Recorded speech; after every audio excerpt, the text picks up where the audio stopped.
So we are going to start a new section, section 45, but let us read a couple of sentences earlier than that and then proceed. Man, he is an insignificant and small creature. In the entire scheme of things, after all, what is man? But at the same time, he is something very remarkable also. He is not that insignificant, that small. There is something very great, something very deep, something purposeful in him. And he is a kind of a bridge between what was not there and what should be there. You see, what is not there. Man, creature, insignificant, small, visited, uplifted by an unknown power. His significance, his greatness is because he is uplifted by an unknown power. He lends himself to an unknown power. That is his greatness. Others cannot lend. He may look very small, trivial and all that thing, but there is something deep within him which lends to the unknown power. And the unknown power can work in him. You see, that is the greatness. Man labored on his little patch of earth, little patch of earth, little patch of earth. Now this phrase, patch of earth, little, L-I-T-T-L-E, that is in the English person, will read little, L-I-T-L-E, little, see, patch of earth. Now, little patch of earth is a phrase which of course came much later than what we have here in Savitri. You must have heard of the British critic Kathleen Raine. Kathleen Raine, she was a well-known critic of literature and poetry particularly. She herself was a poet. And she says that nobody can really write proper English, pure English, except he is an Englishman. He has to be an Englishman. You breathe the soil, you breathe the air, you live in the air and that kind of a thing. So you may have acquired knowledge, you may have mastery of the language and all that thing, but the intrinsic British touch of English is present only in the Britisher. That has been her content. So she dismisses the entire poetry of Savitri. He is not an Englishman, therefore his poetry is not really the true English poetry. The true English poetry. That is her contention, you see. Well, there may be a certain element of truth in that, certain sense in it, but English is not no more that kind of an English now, you see. Besides that, Savitri grew up from his childhood entirely in the English atmosphere. From the age of 7, he was already in England. Before that, he was in the English school in India. His father was completely anglicized. The entire atmosphere in the house was English atmosphere and that kind of a thing, you see. And to the extent that his father saw that no Bengali touch enters into the house. To that extent, you see. He was very, very particular about that thing kind of thing. And he kept his children in England, in Manchester first, and then of course in London and all that, you see. So you can't say that Savitri is not really having his touch of English. She says, this little patch of earth, she means London, England, basically. For her, this little patch of earth is only London. Rather England, it is England, you see, basically, you see. Little patch of earth is England. So unless you are part of that patch of earth, you can't really write true English poetry. That has been a contention, you see. But here, of course, the phrase is of a different type. Little patch of earth. After all, what is earth in the entire creation? in the entire creation is a vast field of infinity. Entire creation is a vast field of infinity. And in that vast field of infinity, Earth is only a small little place, small globe, small patch, you see. Man labored on his little patch of earth for means to lust, to enjoy, to suffer and die. Well, that has been his struggle, to lust, to enjoy, to suffer and finally disappear, you see. That is what it means. Because he is insignificant. But then there is also the uplifting unknown power which is pushing him forward, you see. That is the beauty of man, you see. So, for means to lust, to enjoy, to suffer and die, that has been the status of man. He has been here around. He is something purposeful, meaningful. He is the bridge between the animal and God. So that is the greatest of man also. A bridge between animal and man, of God. That is the greatest also of man. So he is not really that insignificant, you see. A spirit that perished not with the body and breath was there like a shadow of the unmanifest. Shadow of the unmanifest. As I told you, this is a Upanishadic phrase, shadow of the unmanifest, the veil of the unmanifest, that is what it calls. Shadow of the unmanifest, that is in conscience itself.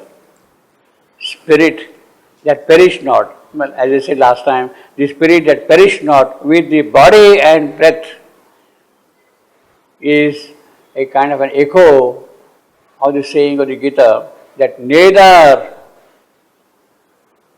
water can wet the spirit soul, nor the fire burn it, nor the weapons cleave it, nainam chintanti shastrani. So that is the echo of that. Spirit that perished not with the body and brain was there like a shadow of the unmanifest. Why it is a shadow of the manifest? Because man's position is in the inconscience. That is the shadow of the unmanifest. And stood behind the little personal form, but claimed not yet the earthly embodiment. Who? A spirit has not yet claimed the earthly embodiment. You have to see. He is there behind man, but he has not come into full expression here so far, you see. A spirit that perished not with the body and breath was there like a shadow of the unmanifest and stood. So the spirit is there even in conscious, but like a shadow, you see.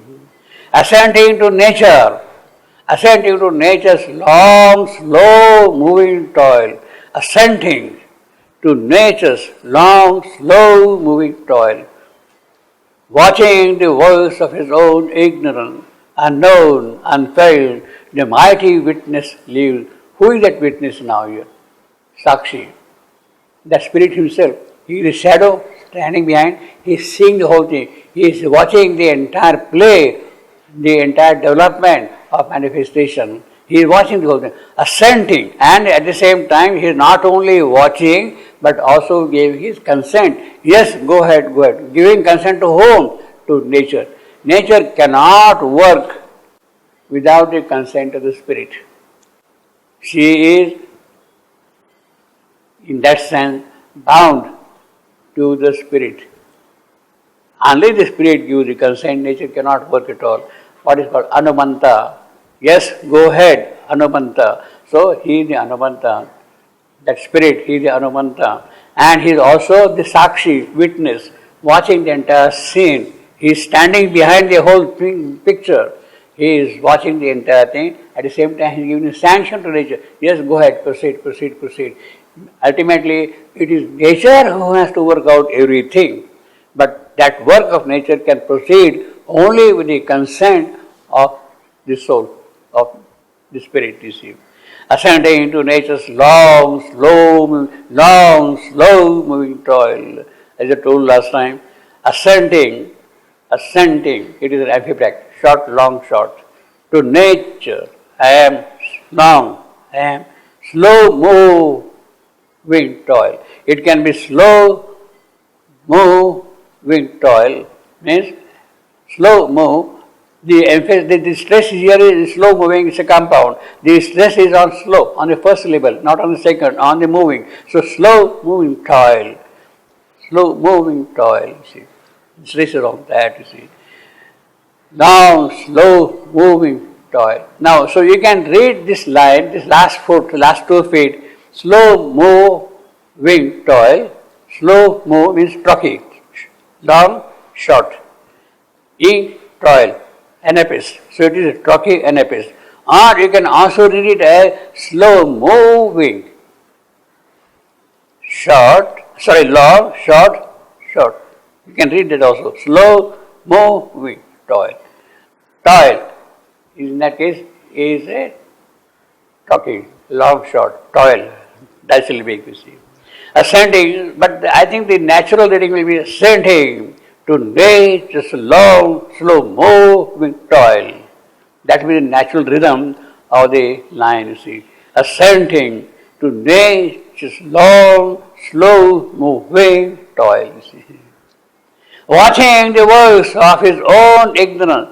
Watching the works of his own ignorance. Who? He, that witness.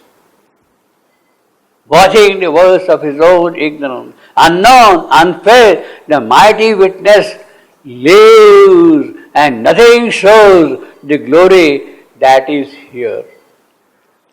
Wisdom governing the mystic world, a wisdom. So you have got spirit, you have got a center who gives the consent, you have got the witness, you have got the wisdom now behind the whole thing. Wisdom governing the mystic world means behind the entire operation of this world, there is a kind of a logic, there is a kind of a reason, there is a kind of a plan, so to say. There is a wisdom behind the whole thing. Wisdom is normally in Savitri, wisdom is feminine, you see. Wisdom governing the mystic world, a silent listening to the cry of life, a silent listening to the cry of life. As I told you last time, it is a different line altogether. Metrically, rhythmically, it's a very beautiful line. A silent listening to the cry of life. It is of a different rhythm than a wisdom governing the mystic world. Well, you see, you can see the difference between the two lines, you see. A wisdom governing the mystic world. A silent listening to the cry of life.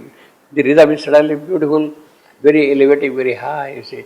So you have to see the nuances of the rhythmical variations which are there in Savitri at every point. It is not a monotonous iambic line throughout like that, you see. There are variations of inspiration, rhythm, and all. A wisdom governing the mystic world, a silence listening to the cry of life, a silence. Again, that alliteration is there, L alliteration, silence, listening, life, you see. It carries a kind of a resonant liquidity in its flow, in its movement, you see. It sees the hurrying crowd of moments stream toward the still greatness of a distant hour. It sees, who sees that? It, the spirit. See, now he has given man is small, insignificant, but there behind the whole operation, there is in the shadow of the inconscient, the spirit. And it is that spirit which is seeing the long march of the whole process, of this whole wisdom. That is a kind of wisdom that, a wisdom governing the mystic world, a silence listening to the cry of life. Now, basically here, you have got spirit, you have got a center, you have got wisdom, you have got also witness, and then wisdom and silence. 5. They are all practically equivalent, but with different nuances. First is the spirit, he is talking to the spirit, then he is talking about the assenter, then he is talking about the witness, then he is talking about wisdom, then he is talking about silence. Why silence? Because he is mutely, quietly, with full control of the whole operation, he is watching the whole game. He is silent, but does not mean that he is allowing things to go out of his hand, slip them away. He is watching them carefully also the same.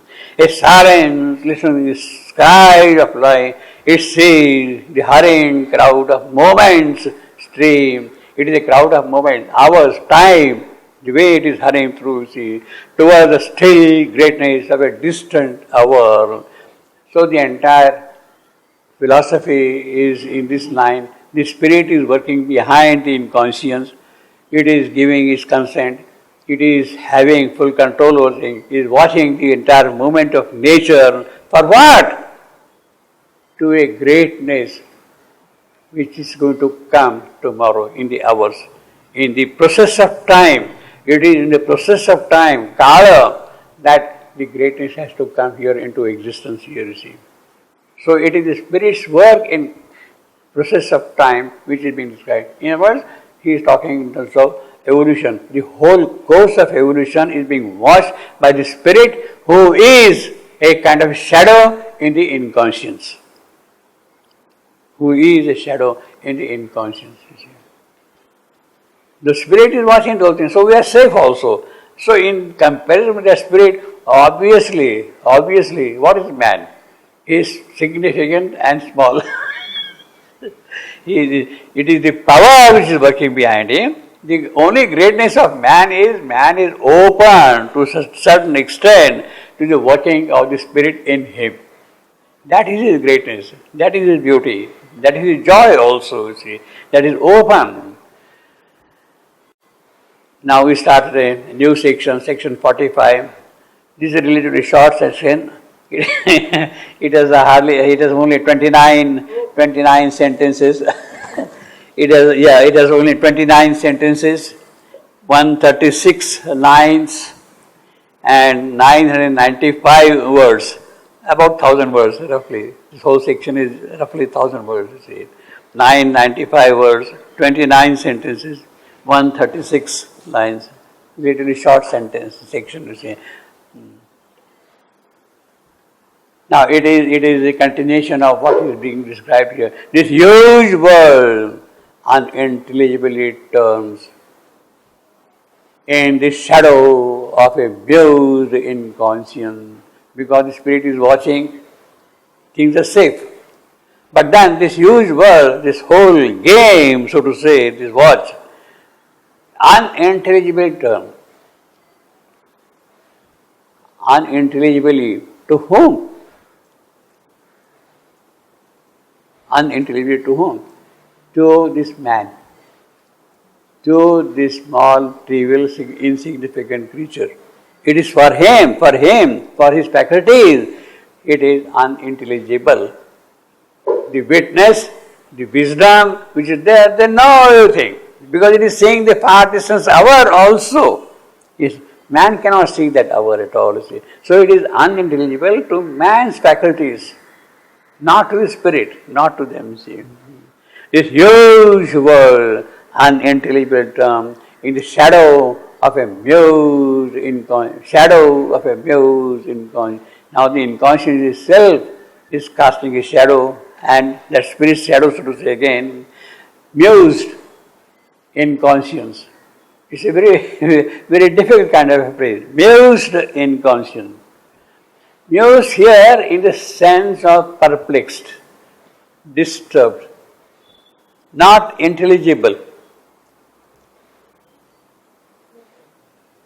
Perplexed, not able to understand what things are there. In that sense, it is mused. In that sense, it is mused inconscience. The inconscience is perplexed and still things are happening. Is perplexed that things are happening. Because it is not aware that after all, it is spirit which is there underneath it, which is carrying things forward. Therefore, it is perplexed. Things are working out. There was nothing so far. Then came matter. Then came life. Then is coming mind. All these things are happening, and inconscience is perplexed. Is puzzled. How it has happened? How it has happened? It is puzzled. You see how it has happened. You see. In the shadow of a mused inconscience, it hides a key.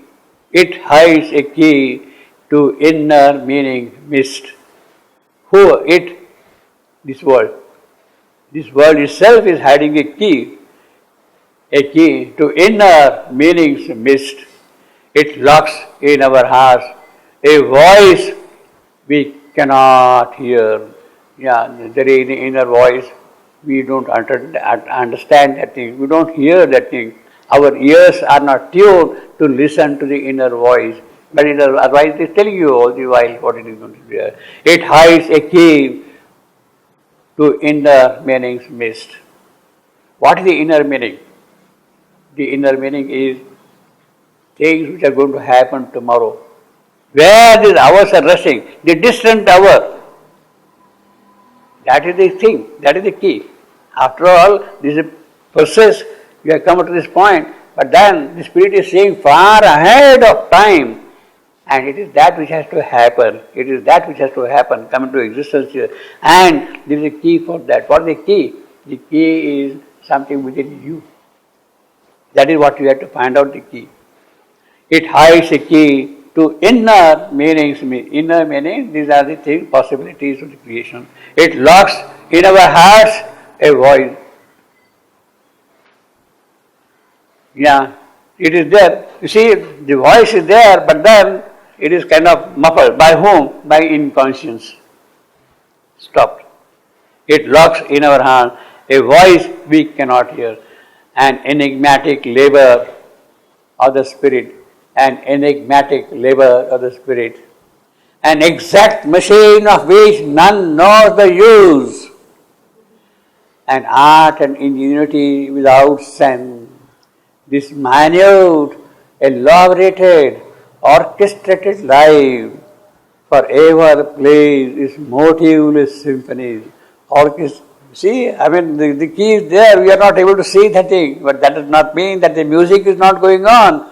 You can listen to that music if you have got that ear, that faculty to listen to those inner voices, you see.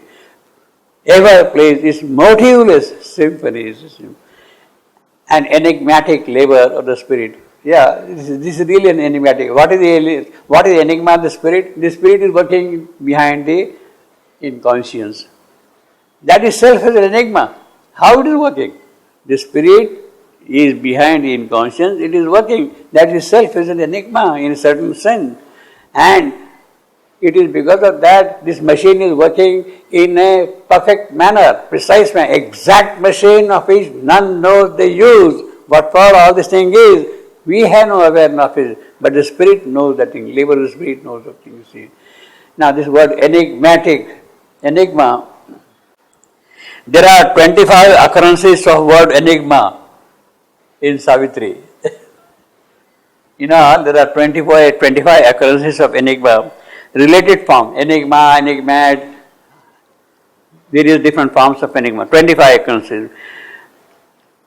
Now, some of the occurrences are, we have already seen one, 40-30. That is the first occurrence of enigma. Well, not first exactly, 40-30. In the enigma of the dark and vast, in the passion and self-loss of the infinite, when all was plunged in the negating void, non-being's night could never have been saved if being had not plunged into the dark, carrying with it its triple mystic cross, The enigma of the night could not have been saved. 40-30. This is a very powerful beginning. In fact, the entire clue of this creation is in this one. And it spells out very clearly. In the enigma of the darkened vast, that is the creation of the inconscience. In the passion and self-loss of the infinite, Brahman himself has disappeared from his own view. Brahma himself has disappeared from his own view. And that is an enigma, how it could be. That Brahma cannot see himself anymore there as Brahma, you see. That is why I told you last time that When you are in deep meditation, deep concentration, drawing within, you lose entirely any contact with the outside. You don't know what is happening outside. You don't know. So that is the unawareness which has come because of your self-focusing, self-intensification, drawing within. That is the tapas of Brahma. Brahma's tapasya. He is meditating so strongly, intensely. He has withdrawn himself within himself so much that he has forgotten what is outside. You see, that is the enigma. Now it is out of that tapas that the new creation begins. That is how Brahma becomes the creator. That is how Brahma becomes the creator. That is the Brahma's creation, you see. So here we have got. So in fact, that is this particular sentence gives you, and he says, the night of this Brahma, that he has lost himself completely, his awareness, in the enigma of the darkened one, in the passion and self-love. Passion. He uses the word passion. Passion means a desire, intensity to achieve something, to get something done. Will, passion also means will to achieve something. In the passion and loss of the infinite, yeah, when all was plunged in the negating void, non-being's night, well, that is non-being's night, could never have been saved if being had not plunged into the dark. Well, the void has appeared. In the story of creation as narrated by the mother, the four powers had gone so far away from their origin, from the source, that they had lost contact with it. And because they are no more in touch with the divine, they have become their opposite, their hostile powers, their opposites, you see. Life became death, etc., all that thing. Bliss became pain and suffering. Consciousness became inconscience. So these are the opposites which have happened. Now how? Now this night could not have been saved had the divine not taken the second plunge. The void is created, non-being is there. Now when the horror, as the mother said, mother uses the phrase, the horror of separation was seen. When the Supreme saw the horror of separation of these four powers from the original source, when the horror of separation was seen, the divine plunged himself into that void. And that is the first avatar. The void is created, the divine plunges into it. It means the divine has come here as the incarnation, as the first avatar. And then she says that first avatar is Satyavan. She says that first avatar in the story of Savitri is Satyavan. It is he who has taken the plunge into the void, into shunya, into zero, into cipher, into nothingness. And it is from that now things have to start happening completely, you see. So this is the enigma for us. But then that is an occult process. That is an occult process by which things are going to happen, you see. So that is the first occurrence of enigma. It's very powerful. In fact, this is the story of creation itself. That sentence is itself the story of creation. How the whole thing started. Had the triple mystic cross not plunged into it, the triple power has not plunged into it. Means Sachidananda, had it not plunged into this non-being's night could not have been saved. So Sachidananda takes plunge into it, and then things start happening. So that is the mystery, or rather that is another way of telling you the story of creation. Now, what we are saying here is now the enigmatic labor of the spirit. In this sentence, what we are saying is now the enigmatic labor of the spirit. That out of nothing, out of total absence, something has to happen. That is the enigma. That is the enigma. But that enigma is not really an enigma in the sense that, after all, it is the divine himself who is present there, and therefore whatever is going to come out will be out of him, you see. An enigmatic labor of the spirit and extract machine. And then we have Another interesting enigma, 81.11. In the mother ceases the enigma. In the enigma, this creation is suffering, is painful, is mortal, is going to die. 81.11. That is what Ashwapati sees here. And then he says, this is the creation now, and how am I going to solve this creation?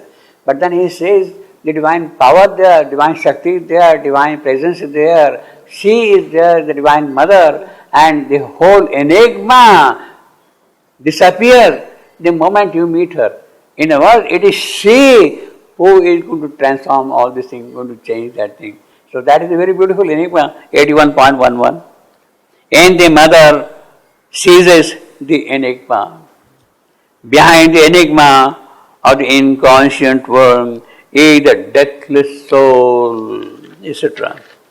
An enigmatic labor of the spirit really is an enigmatic labor. As if out of nothing you have to bring out something. Well, that is never possible.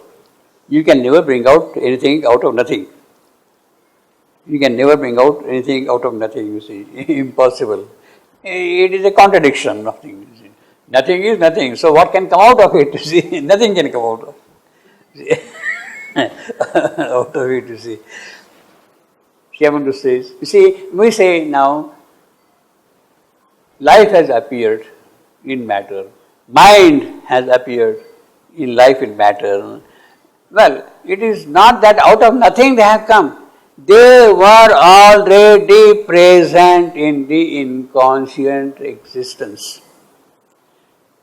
Inconscient life was there, inconscient mind was there, inconscient spirit is there, inconscient soul. All these things are present. It is they who are kind of getting opened out in the process of evolution, coming out.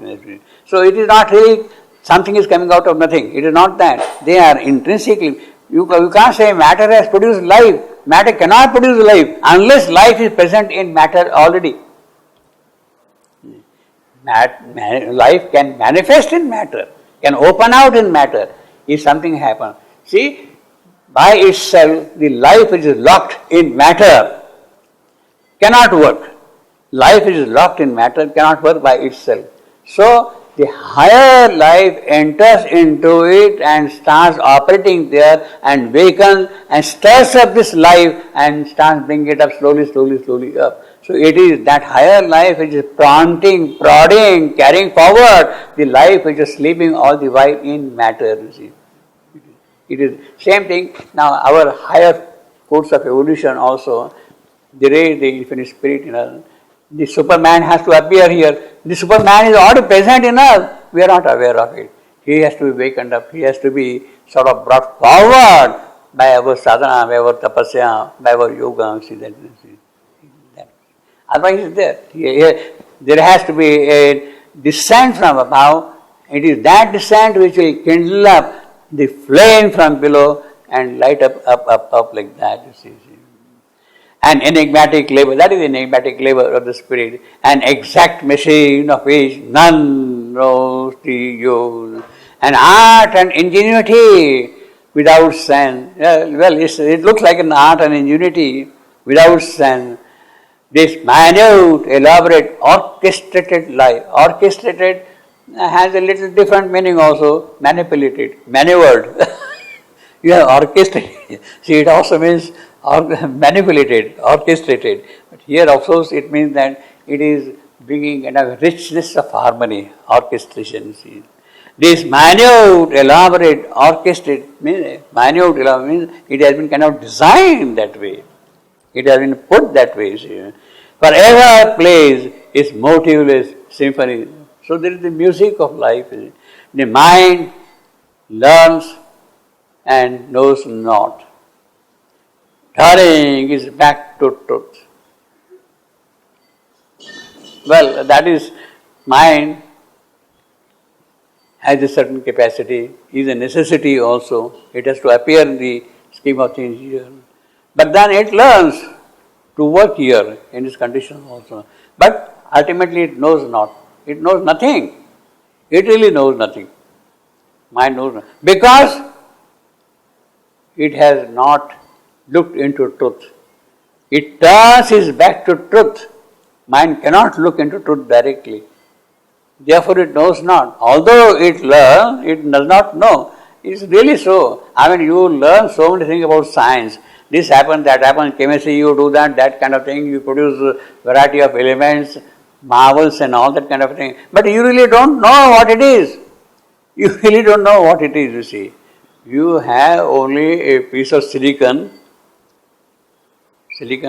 and then you build up the entire integral circuitry on the basis of silicon chips.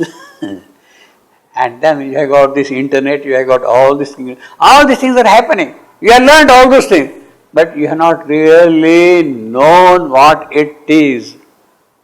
What is the speciality of silicon to give rise to all these manifestations? We have absolutely no knowledge of it, you see. And we have been trying, scientists have been trying, whether there can be some other element which can also produce something like that, what silicon has done. You see. They tried many other things also.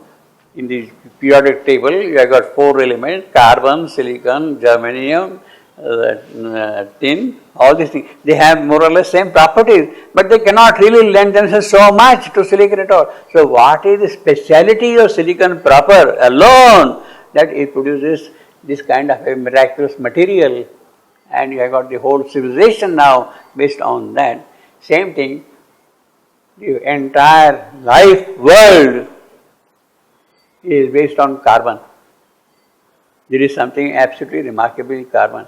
Now, yes, carbon is this one, you have got this kind of carbon, that kind of bonds are there, cyclic bonds are there, linear bonds are there, chain bonds, all those things you have described, you learned all those things, but you have not really known what that carbon is there for.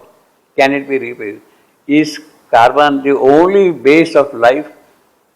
Can there be some other base on the basis of which life can be built? In the periodic table, carbon and silicon, they fall in the same category of properties. Carbon, silicon, germanium, they come in the same category of properties.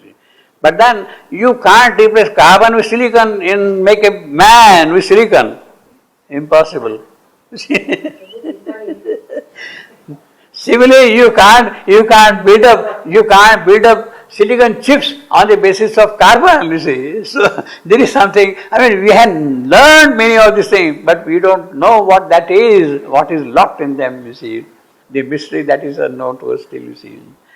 That is mindscape. Well, I think these are the problems which people don't even ask. These are the questions we don't ask. Can life be built on silicon? People have this question, but they find insufficient answer that they are not able to do that kind of thing at all. Maybe in some other world, some other universe, some other planet with suitable conditions, life could be based not on carbon but on silicon. Who knows? But then that is a speculation, you see. That is a speculation, you see. So we learn, but we don't know. Last time, I have been giving this example very often. Oxygen and hydrogen, you combine and become water. Yes, you learned all that thing. But how the new properties have come in water, which are not present in oxygen and hydrogen, of that we have absolutely no knowledge, no understanding at all. How they have happened, you see. The mind learns and knows not, turning its back to truth. Well, turning its back to truth. But is mind really capable of looking at truth? So this is a question of turning back in that sense.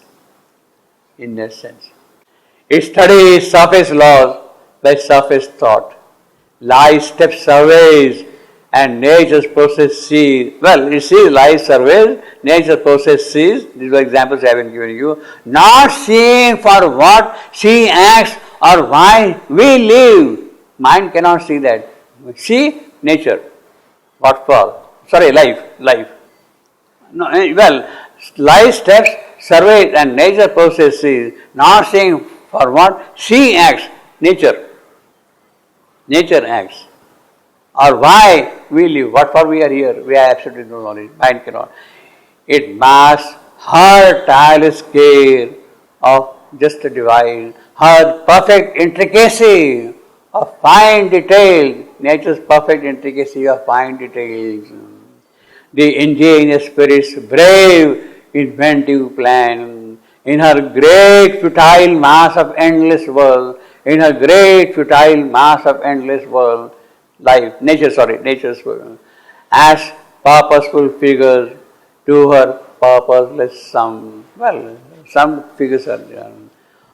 On the close carved foundation she has led.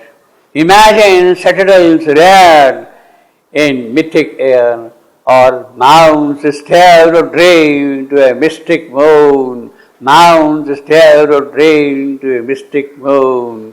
Really, we are not only mounting to a mystic moon, we are really going to the moon, to Apollo, you see. Apollo missions are being carried out, you see. So that is everything.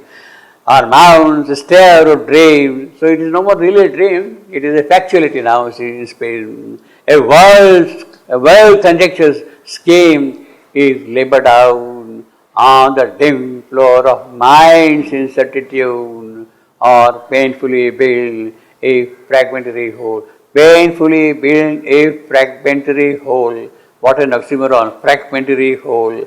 See, what you see is only bits and small pieces and all that thing. But when they join together, they look whole, you see, like that. You see.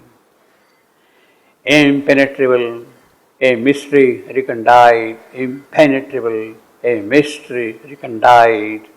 A vast plan, I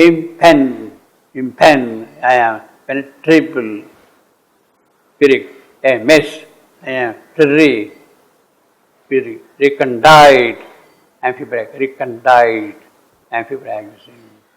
That's the meter. Impenetrable, a mystery recondite, a vast plan of which we are a part. In the vast plan of which we are a part.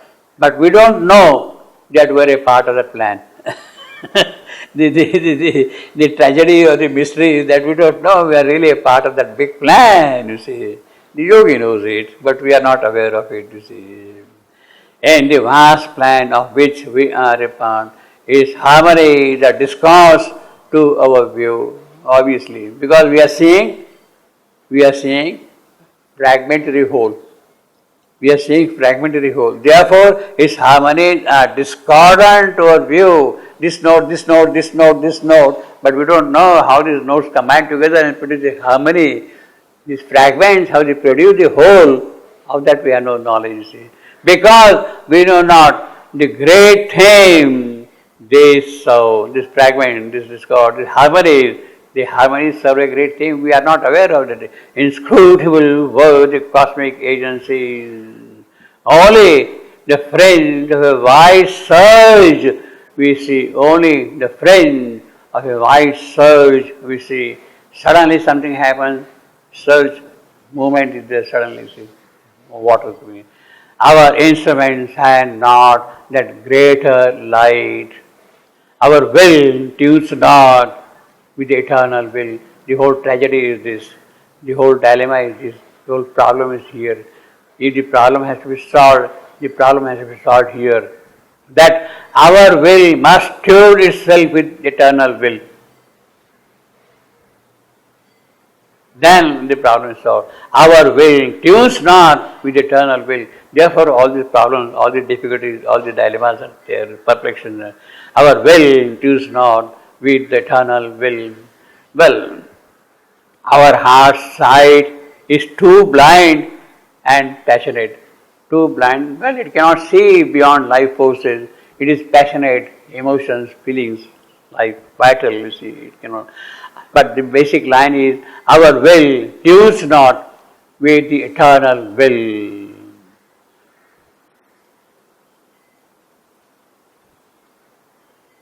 The first thing is, of course, we have to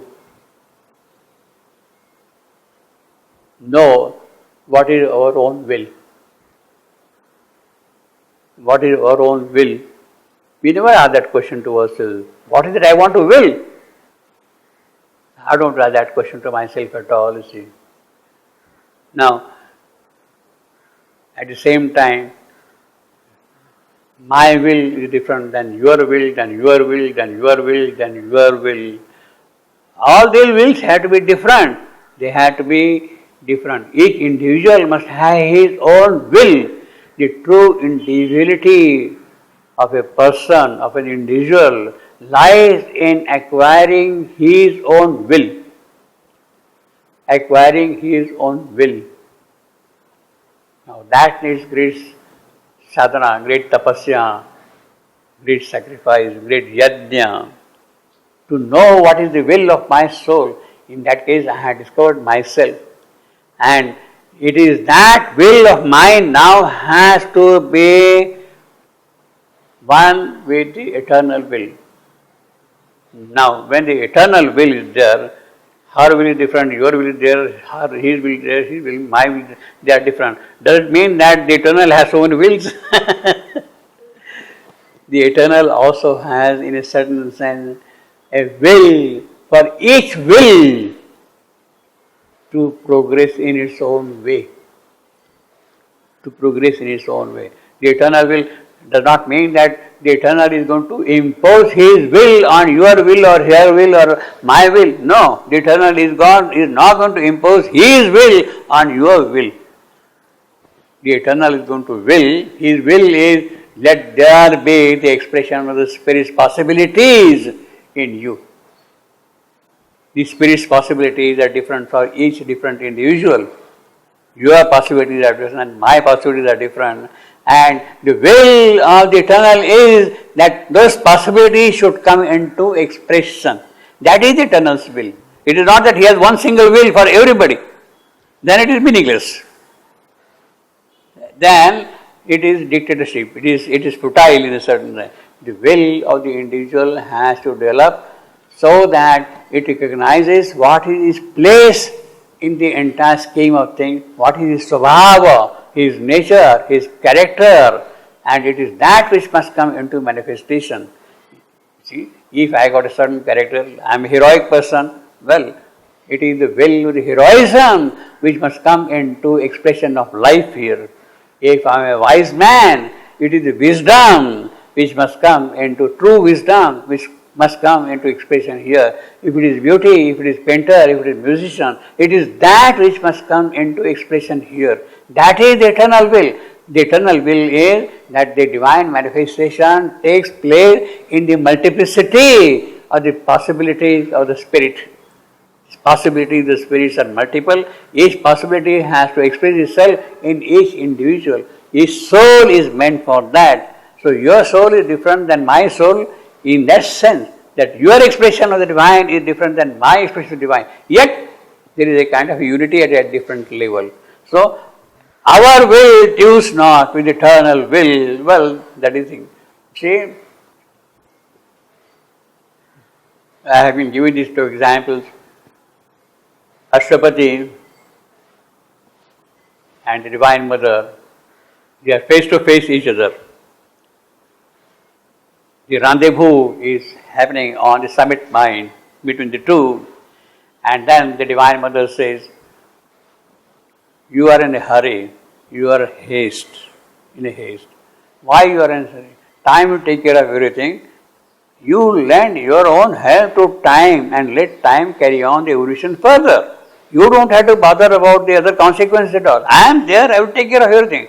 Your purpose is to have time to grow. But you are in a hurry to make time run fast. Why? Now that is the kind of an advice she is given to Ashwapati. And then Ashwapati says, that is her will, that is her plan, that is her scheme. Then Ashwapati says, I am sorry, madam, I am not going to listen to you. That let time work in its own manner. That is not my way. I want time to work in a certain manner. That is my will. That is my desire. That is my tapas samarthya. That I want the time to work in a certain manner. And it is for that time to work in a certain manner, you must come and do certain things, you see. So he is contradicting the divine himself, challenging the divine and setting her advice aside. Sorry, I am not going to listen to your advice. Maybe you are divine, but I am not going to go by. That is the will, our will, our will. You have to acquire such siddhi in your will that you can even challenge to the divine in that sense, you see. Same thing happened in the case of Savitri also. When Savitri reaches into the transcendent, she is offered, oh Savitri, you had a great, wonderful thing. You have climbed up through the doors of death and come to this world of Satchidananda, come and live here, and earth, etc., you are taken care of. Savitri says, I am sorry, Lord, no, that won't do for me, Lord. My wish is that I want Solo Satyavan to be taken back to earth. In other words, she has now such yoga samarthya, such yogic capacity in her that she can debate with the Lord himself and argue in a different manner. Her will she is able to impose upon his will in that sense. And he accepts it because all these wills are the will in the truth. This is the will which is in the truth. This is a will in the truth. This is a will in the truth. So, by this will, this truth will flower out. By this will, this truth will flower out. By this will, this truth will flower out. So, it is the flowering of different truths in that sense, which is the joy of creation also. See. So, our will tunes not. So, our will tuning not in that sense, you have to see in the much brighter way.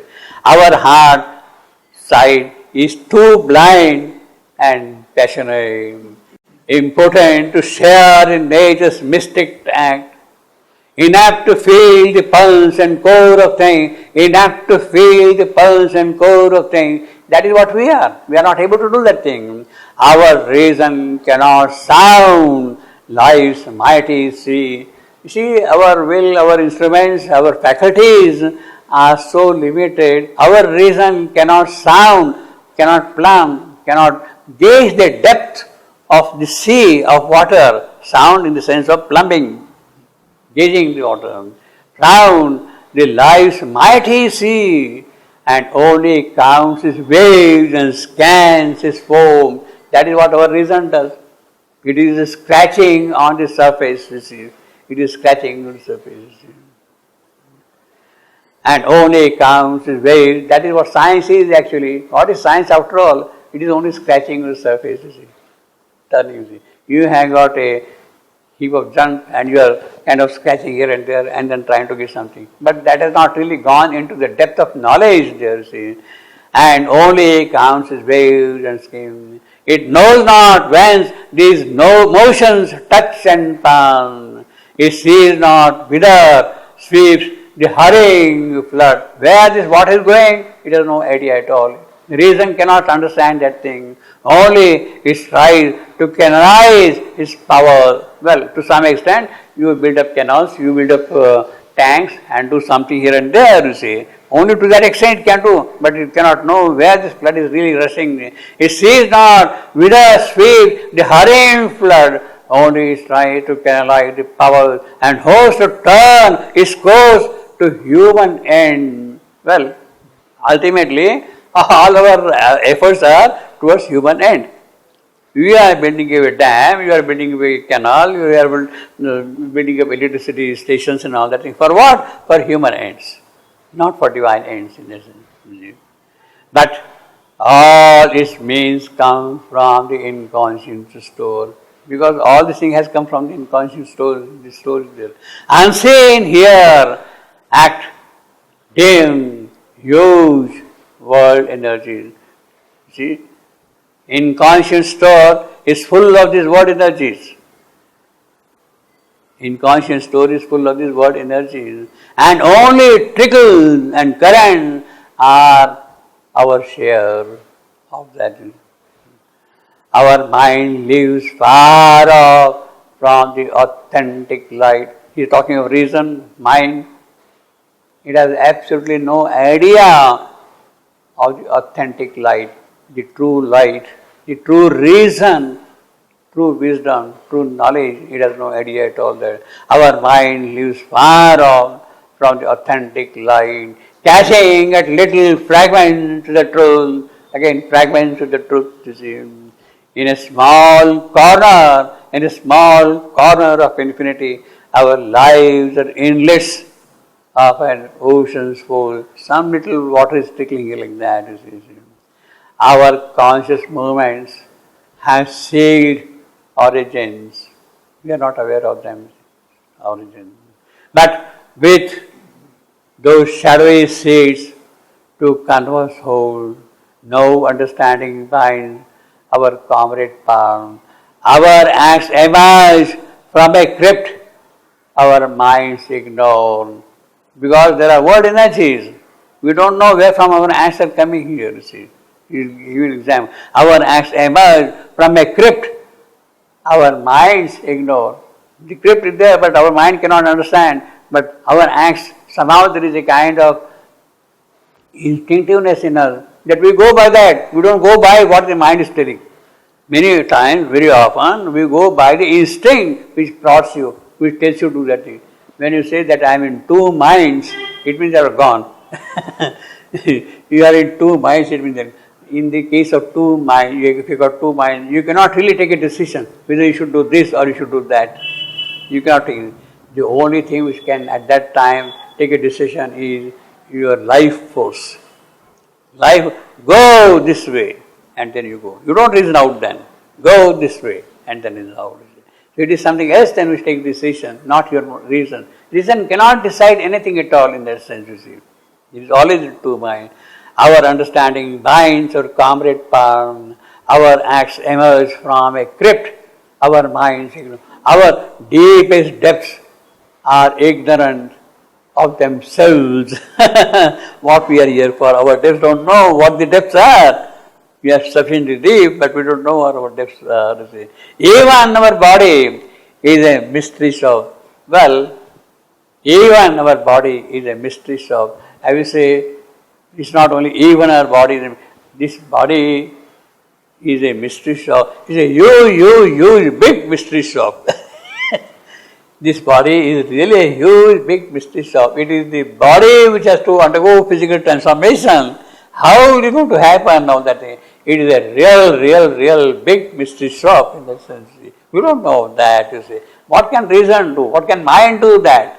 That if the physical transformation has to take place, if the body transformation has to take place, we have absolutely no understanding of our body itself. We have no understanding of the body itself completely. Our deepest depths are ignorant of themselves. Even our body is a mystery shop, as our earth's roots lurk screened below our earth. Earth's roots lurk below earth. See, the phrase is basically, Earth's roots lurk below earth. Means there is something much deeper behind this earth itself. The roots of earth are somewhere else. The roots of the earth are in the process of evolution, are in the process of the divine manifestation. These are the real roots of the earth. And these roots are present below it. Below it, you see. The earth is for that purpose, that there has to be a divine manifestation in this world, in this creation, you see. These are the basic fundamental roots of the earth. And earth is not aware of it. Our earth's roots, so these are the roots. Below our earth, you see. So lie unseen. Our roots. He is giving an example of our earth's roots, but actually it is a kind of a revelation that after all the roots of the earth are in the possibilities of the earth becoming an expression of the divine. These are the roots. So lie unseen our roots of mind and life. Our springs are kept close, hid beneath, beneath subconscious. Our souls are moved by powers behind the wall. behind, powers behind wall. What is the wall? Inconscience is the big wall. Inconscience is the big wall. Our souls are moved by powers behind that wall. Prompted. There are powers, and it is they who are moving. And the subterranean regions of the spirit, in the subterranean regions, subterranean, below the ground, because it's talking of roots, ground, below that ground, you see, subterranean. See how logical the language is, the continuation of the image is very beautiful. Our spines are kept close to beneath, our souls are moved by powers behind the wall. In the subterranean reaches of the spirit, a puissance acts and wrecks not what it means, using unthinking monitors sense cry, and the cause of what we think and feel. So there is that fusion, there is that power which is there behind working here all the while. The troglodytes of the subconscious mind, the troglodytes of the subconscious mind, troglodytes of the subconscious mind. Troglodyte is the primitive race who lived in holes, in caves, in small little places like that, you see. Primitive cave, troglodyte. A primitive race. They lived in caves, in grottos, in holes. And, is it? I see. And the troglodytes a subconscious mind, so that is what happens. Ill-trained, slow, stammering interpreters. Slow, stammering interpreters. Yeah, well, they are interpreters all right, but they're stammering all the while. They're troglodytes only of their small task, routine, aware. They are only aware of the surface thing. The troglodyte, the race is there, how to hunt for food, how to go here, how to go there, that is all. You know, of their small task, routine, aware, and busy with the record in our cell, concealed in the subliminal secrecy, records concealed in the subliminal, which is in the inner part. You have got the subconscious, you have got the subliminal. Actually, it is not subliminal in the sense that it is superliminal. It is above the threshold. Subconscious is and superliminal, above. You see. Subliminal is a common word, but here the sense is a superliminal, above the threshold, above these things. Liminal means threshold. Concealed in the subliminal secrecy, mid and obscure occult machinery, capture the mystic modes whose measured lil transmit the messages of the cosmic pole. The cosmic force is sending its messages, telegraphic messages are sent, dot dash, etc. like that. And you know, now those days are gone, you see. Now those days are gone completely, you see. But they were very popular, telegrams, you see.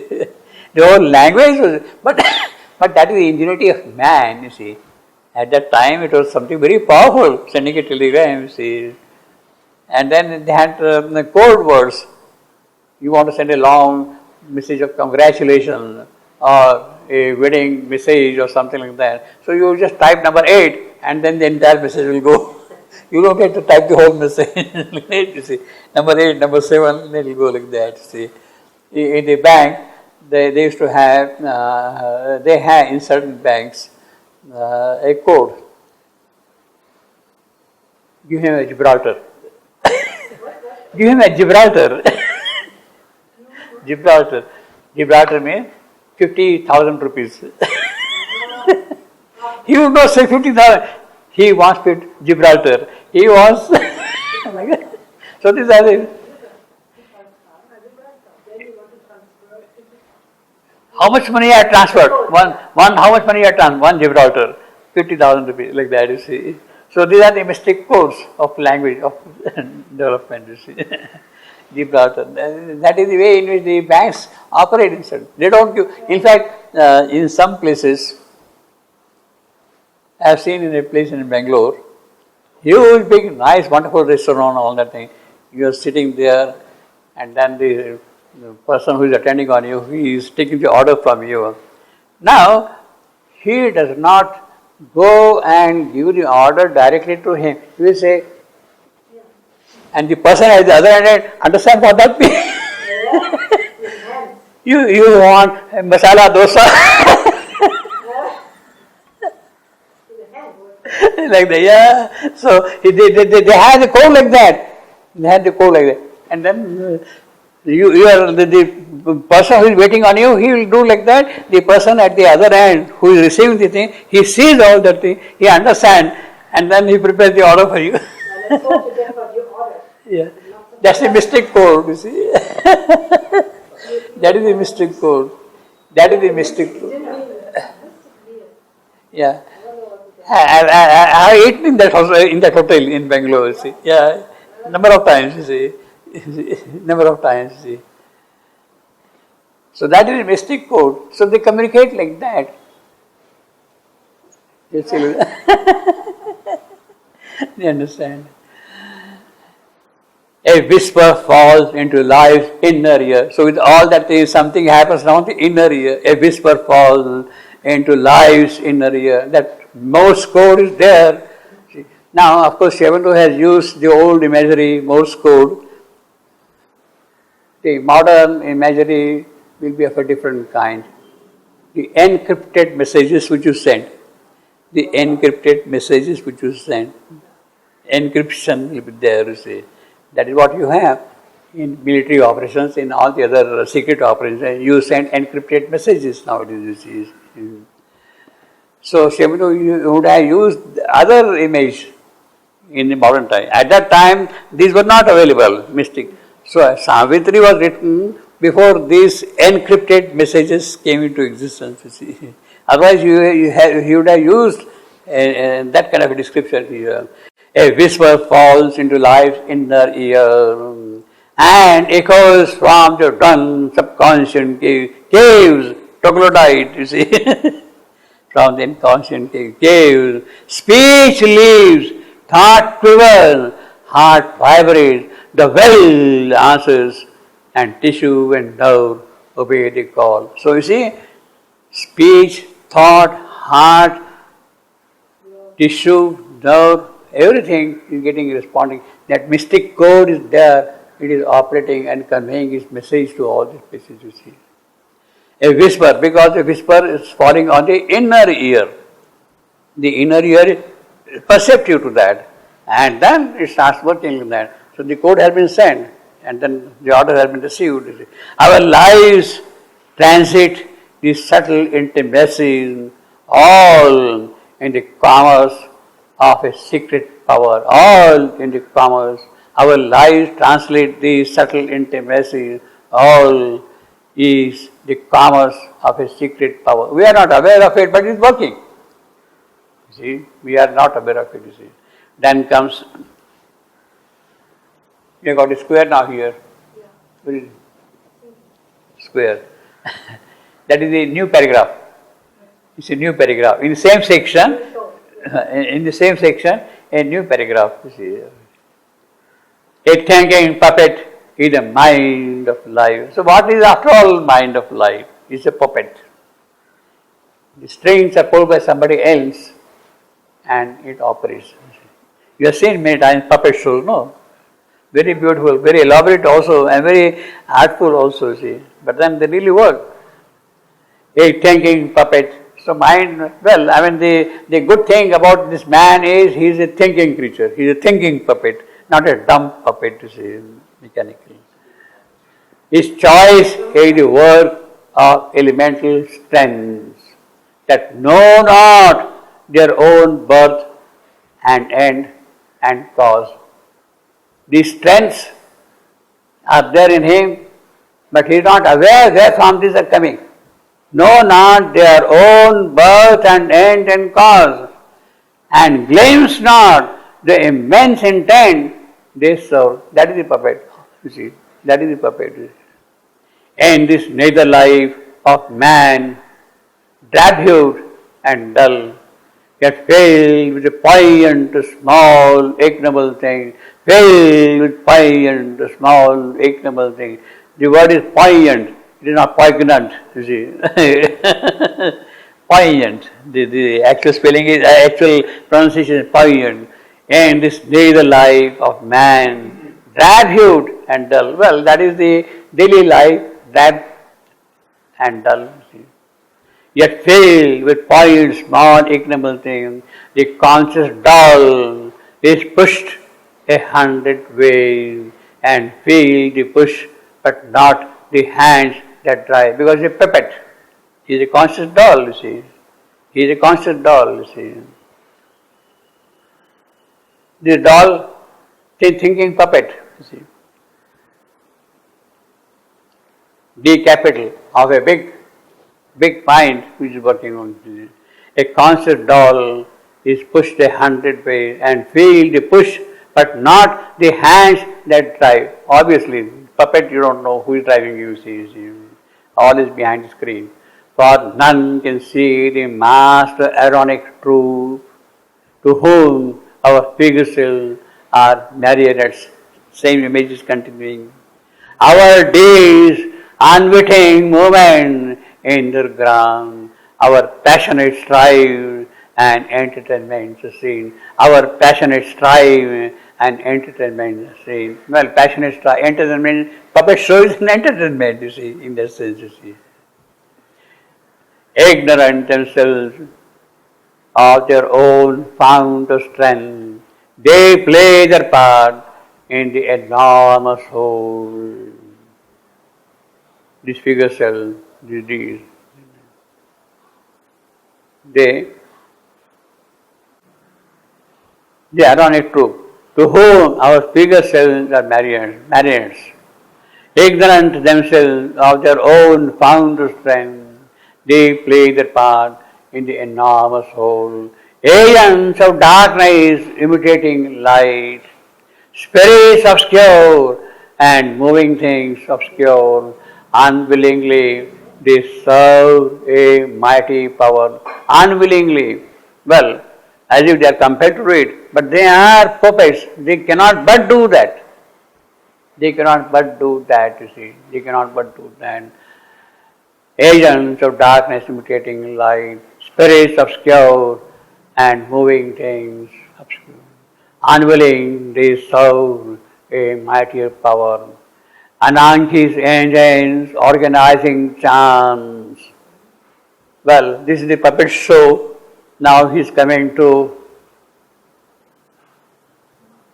Greek philosophy. Ananke organizing chants. Ananke is necessity. N capital, necessity. Necessity is engines, necessity is machinery, is organizing chants.